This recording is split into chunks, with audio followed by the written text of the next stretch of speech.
নমস্কার দর্শক, বকেডি নিয়ে গুরুত্বপূর্ণ আপডেটস এবং খবর কিন্তু এই মুহূর্তে আপনাদের সঙ্গে আলোচনা করবো। তো সমস্ত আপডেটস এবং খবর পাওয়ার জন্য ভিডিও শেষ পর্যন্ত অবশ্যই দেখতে থাকুন। তো আপনারা কিন্তু অনস্ক্রিনে বাংলাহাট অনলাইন নিউজ পোর্টালের খবর শিরোনামে কিন্তু আপনারা দেখতেই পাচ্ছেন যে এখানে বলা হচ্ছে নতুন বছরে ধামাকা, 1 লাফে অনেকটাই বাড়বে ডিএ, মুখ্যমন্ত্রী অফিস তরফে জারি হলো বিজ্ঞপ্তি। তো কিন্তু আপনারা দেখতে পাচ্ছেন যে নতুন বছরে কিন্তু আরেকবার কিন্তু ডিএ ঘোষণা করার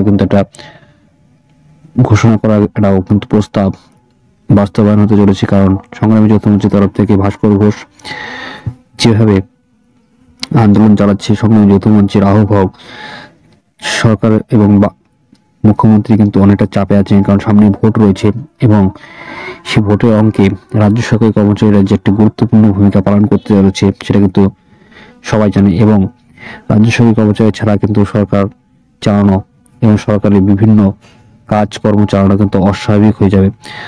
এবং কেন্দ্র সরকারও কিন্তু একটা ডিএ কিন্তু ঘোষণা করতে চলেছে। তারপর সরকার যেটা 4 থেকে 5% কিন্তু ডিএ কিন্তু কেন্দ্র সরকারও ঘোষণা করবে।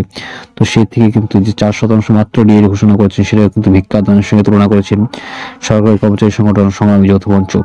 এবং সরকারি কর্মীরা কিন্তু এতে মোটেও কিন্তু খুশি নয়, এটা কিন্তু স্পষ্টভাবে বোঝা যাচ্ছে। তো এই বিষয়ে কিন্তু সামনে কিন্তু 6 তারিখে থেকে কিন্তু আন্দোলন রয়েছে। আপনারা সকালে জানেন সংগ্রামী যৌথ মঞ্চের তরফ থেকে কিন্তু আন্দোলন রাখা হয়েছে বকেয়া ডিএর দাবি এবং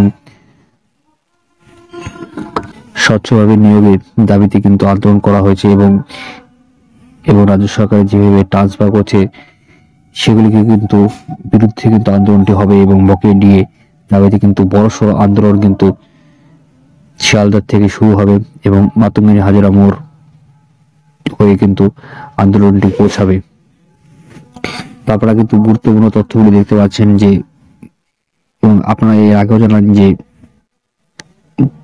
জানুয়ারি মাসে কিন্তু মুখ্যমন্ত্রী মমতা বন্দ্যোপাধ্যায় কিন্তু আরেকটি মিটিং করবে নেতাজি ইন্ডোর স্টেডিয়ামে এবং সেখান থেকে কিন্তু আরেকবার কিন্তু ডিএ ঘোষণা হওয়ার সম্ভাবনা রয়েছে। কারণ সুপ্রিম কোর্টের কেসটা কিন্তু জানুয়ারি মাসে কিন্তু উঠতে চলেছে এবং সমস্ত বিচার করলে কিন্তু যে বিশেষ সূত্রে খবরটা পাওয়া গেছে সেটা হলো যে আরেকবার কিন্তু ডিএ কিন্তু ঘোষণা হওয়ার সম্ভাবনা প্রবল রয়েছে এবং 4 থেকে 10% কিন্তু ডিএ একটা ঘোষণা করা কিন্তু মুখ্যমন্ত্রী ভোটের আগে এই জানুয়ারি মাসে কিন্তু একটা ঘোষণা হওয়ার সম্ভাবনা প্রবল রয়েছে। বিশেষ সূত্রে কিন্তু এরকমই খবর পাওয়া গেছে।